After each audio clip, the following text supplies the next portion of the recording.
বাংলাদেশের রাজনীতিতে যে জটিলতা তৈরি হয়েছে এবং যেভাবে একটার পর একটা সমস্যা দেখা দিচ্ছে এবং একটি সম্ভাবনার সঙ্গে একটি দুর্ঘটনা, একটি রাজনৈতিক দলের সঙ্গে অপর রাজনৈতিক দলের, ব্যক্তির সঙ্গে অপর ব্যক্তির যে সংঘাত এবং সংঘর্ষ অনিবার্য হয়ে পড়েছে। যেভাবে আমাদের সাধারণ মানুষের যে জনজীবন একটার পর একটা অশনি সংকেত দেখা দিচ্ছে, জনজীবন পরিচালনা করার যে সূচকগুলো রয়েছে, অন্ন, বস্ত্র, বাসস্থান, চিকিৎসা, প্রায় সব ক্ষেত্রেই মানুষ ক্রমশ দারিদ্রতার দিকে এগোচ্ছে। ক্রয় ক্ষমতা কমে যাচ্ছে, পুষ্টির যোগান কমে যাচ্ছে এবং সব মানুষের মধ্যেই অজানা ভয়, অজানা আতঙ্ক। ডক্টর মোহাম্মদ ইউনূস থেকে শুরু করে একেবারে রাজপথের যে শ্রমজীবী মানুষ, তার মধ্যেও একটা ভয়, একটা আতঙ্ক, একটা অস্বস্তি কাজ করছে। এবং অবাক করার ব্যাপার হলো যে কেউ জানে না যে ভয়টা কিসের, কেন তার ভালো লাগছে না, কেন অস্বস্তি, কেন অবসাদ, ঘুমাতে গেলে তার ঘুম আসছে না, খাবার টেবিলে বসলে খাবারের কোনো রুচি আসছে না, আবার খাবার খেলে হজম হচ্ছে না। কেন হচ্ছে না এই কাজগুলো? কেন সবই তো সে নিয়ম মেনে করছে। যারা দারিদ্রতার মধ্যে আছেন তাদের কথা আলাদা, ধনী সচ্ছল যারা আছেন, এখন এই জমানাতে যাদের ব্যবসা বাণিজ্য ভালো, তাদের কেন মন খারাপ থাকবে? তো এই অবস্থা যে সৃষ্টি হয়েছে, এটার কারণ হলো আমাদের সব কিছুই এলোমেলো হয়ে গেছে। আমরা এখানে বসে বলতে পারছি না যে 1 মাস পরে কি হবে বাংলাদেশে। আমাদের যে সিভিল রাইট রয়েছে, এরপরে আমাদের রাষ্ট্রের কাছে যে পাওনা দেনা রয়েছে, আমরা রাষ্ট্রকে দিচ্ছি, কিন্তু রাষ্ট্রের কাছে যে আমাদের যে প্রাপ্তি, সেই প্রাপ্তির ব্যাপারে 1% কোনো নিশ্চয়তা নেই। কিন্তু রাষ্ট্র গলায় পাড়া দিয়ে আমাদের কাছ থেকে তার যা প্রাপ্য সেটা আদায় করে নিচ্ছে। এরপর যারা এই মুহূর্তে রাষ্ট্র পরিচালনা করছেন, তাদের সঙ্গে আমাদের কোনো সম্পর্ক নেই, তাদের প্রতি আমাদের কোনো সমর্থন, আমাদের ভালো লাগা, আমাদের ভালোবাসা এবং আমাদের যে বন্ধন, যে একটা ভোটের মাধ্যমে যা কিছু হয়, সেই জিনিসগুলো নেই। ফলে যে হতাশা এবং অনিশ্চয়তা, এটা যারা শাসক এবং যারা শাসিত, কিংবা যারা পরিচালক, কিংবা যারা জনগণ, তাদের সকলের মধ্যে একটা অজানা আতঙ্ক, অজানা ভয় এবং পরস্পরকে অবিশ্বাস করার যে পরিস্থিতি, সেটি তৈরি হয়ে গেছে। জনগণ সরকারকে বিশ্বাস করছে না, সরকার জনগণকে বিশ্বাস করছে না, রাজনৈতিক দলগুলো সরকারকে বিশ্বাস করছে না, সরকার রাজনৈতিক দলগুলোকে বিশ্বাস করছে না, রাজনৈতিক দলগুলো জনগণের প্রতি নির্ভর করতে পারছে না, আর জনগণও রাজনৈতিক দলগুলোর প্রতি নির্ভর করতে পারছে না। এটা হলো আজকের দিনের সবচেয়ে নির্মম এবং রূঢ় বাস্তবতা। তো সেই অবস্থাতে বাংলাদেশের সবচেয়ে যে বৃহৎ রাজনৈতিক দল এবং সবচেয়ে জনপ্রিয় দল বিএনপি, আওয়ামী লীগ চলে যাওয়ার পরে সংগতির কারণে বিএনপির জনপ্রিয়তা এবং তাদের যে ব্যাপ্তি, এটা বেড়ে গেছে। তো তারা রাষ্ট্র ক্ষমতায় আসবে, রাষ্ট্র পরিচালনা করবে, দেশ পরিচালনা করবে। এটা তো আমরা সেই 2024 সনের পুরোটা সময় ধরে চোখ বুজে বলে দিয়েছি। কিন্তু 2025 সনের জানুয়ারি থেকে এই সম্ভাবনা ক্রমশ ফিকে হওয়া শুরু করেছে। আমাদের মধ্যে সন্দেহ দেখা দিয়েছে এবং এই সন্দেহ আরও দিনকে দিন প্রবল থেকে প্রবলতর হচ্ছে। এর কারণ হলো বিএনপি যে বিজয়ী দল বা বিজয়ী হবেন তারা, এর লক্ষণ হিসাবে আমরা যেটা দেখব সেটা হলো তাদের প্রতি মানুষের ভালোবাসা, তাদের প্রতি মানুষের নির্ভরতা, যোগাযোগ এবং তাদেরকে কেন্দ্র করে মানুষের সৌজন্য প্রদর্শন, ভদ্রতা প্রদর্শন, এটি থাকবে তুঙ্গে।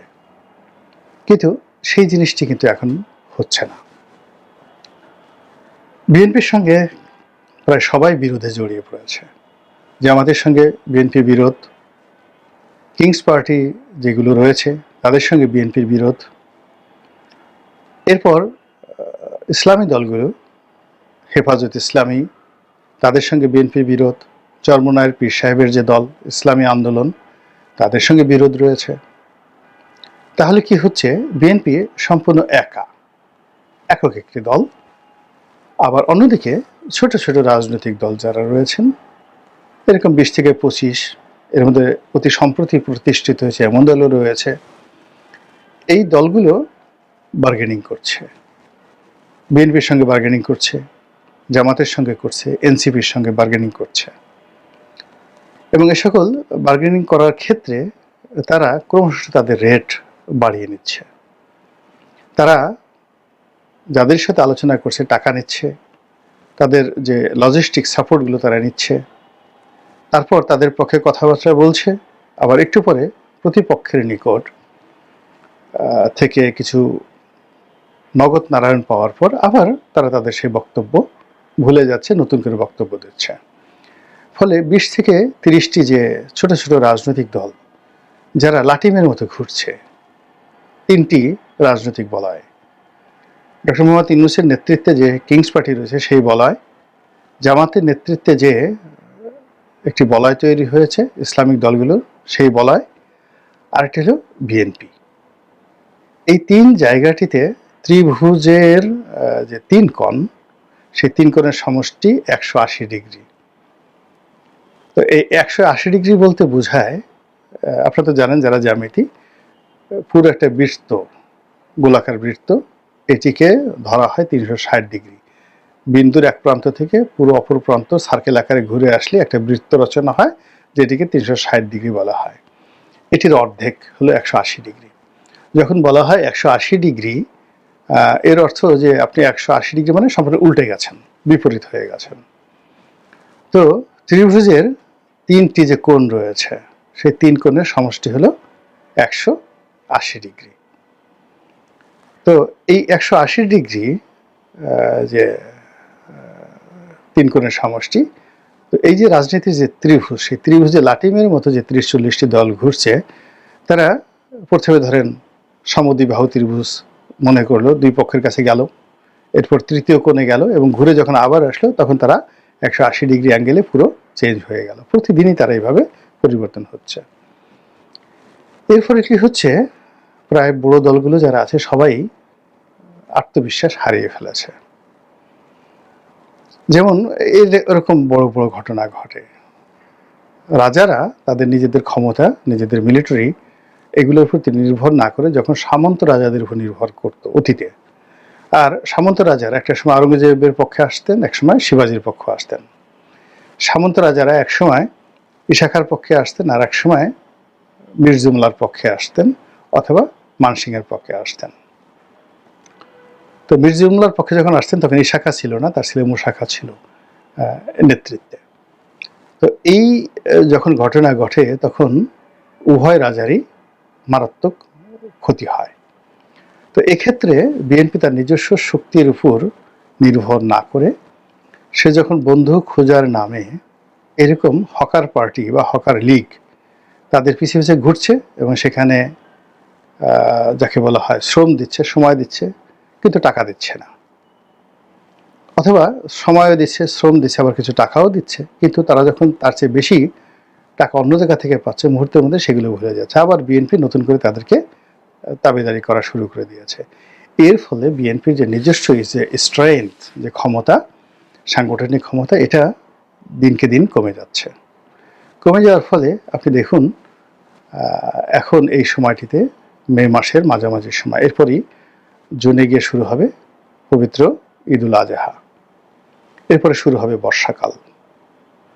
তো রাজনীতি আর নেই এবং বিএনপি যে জিদ ধরেছে ডিসেম্বর মাসে নির্বাচন, সেই নির্বাচন ডিসেম্বরে, এখন যে পরিস্থিতি চলছে, অলৌকিক যদি কিছু না ঘটে ডিসেম্বরে নির্বাচন হবে না। আর ডিসেম্বরে যদি নির্বাচন না হয়, এই যে বিএনপির যে লোকগুলো নিজেদের মানে মধ্যে কথাবার্তা বলে তাদের একটা আত্মবিশ্বাস তৈরি হয়ে গেছে যে যেভাবে হোক না কেন তারা এই সরকারকে ডিসেম্বরের মধ্যে নির্বাচনে বাধ্য করতে পারবে এবং সরকার তাদের ধাক্কা 5 মিনিট সহ্য করতে পারবে না। তারা যেভাবে এনসিপির ধাক্কা সহ্য করতে পারে না, তারা যেভাবে ছাত্রদের ধমক সহ্য করতে পারে না, যে ইচ্ছা সে যাকে বলা হয় যমুনা অবরোধ করতে পারে। তো এই বিশ্বাসটা চির ধরেছে বিএনপির অতি সম্প্রতি। এর কারণ হলো যমুনার সামনে তারাই যেতে পারে যমুনার মালিক যাদেরকে আশা করে ওখানে যাওয়ার অনুমতি দেয়, আর যমুনার মালিক যাদেরকে প্যাদানি দিতে চায় তাদের অবস্থা কি হয়। অতি সম্প্রতি একটি বিশ্ববিদ্যালয়ের শিক্ষার্থী এবং শিক্ষক সম্মিলিতভাবে সেখানে গিয়ে কী ধরনের নাজেহালের শিকার হয়েছেন তা আমরা অতি সম্প্রতি সেটা দেখেছি। তো কাজেই বিএনপি যদি রাজপথে এই মুহূর্তে নামে নির্বাচনের দাবিতে যদি তারা আন্দোলন শুরু করে, তাহলে শেখ হাসিনার জামানাতে তাদের উপর যে জুলুম এবং অত্যাচার চলেছে তার চেয়ে দ্বিগুণ জুলুম এবং অত্যাচার তাদের উপর শুরু হয়ে যাবে।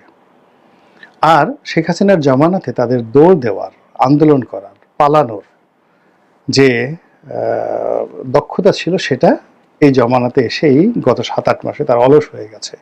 অনেকের শরীরে মেদ জমেছে, অনেকে স্থূল হয়ে গেছেন, অনেকে শরীর ছেড়ে দিয়েছে অনেকের, ফলে তারা পালাতেও পারবেন না, ঝুঁকি নিতে পারবেন না। দ্বিতীয়ত হলো দলের মধ্যে যারা ইতিমধ্যে টাকা পয়সার মালিক হয়েছেন, চাঁদাবাজি করেছেন, দুর্নীতি করেছেন, তারা যে কোনো মূল্যে সরকারের সঙ্গে নেগোসিয়েশন করার জন্য, এমনকি এনসিপিতে জয়েন করে তাদের হাতকে শক্তিশালী করার জন্য তারা বিএনপি সর্বনাশ ঘটাবেন।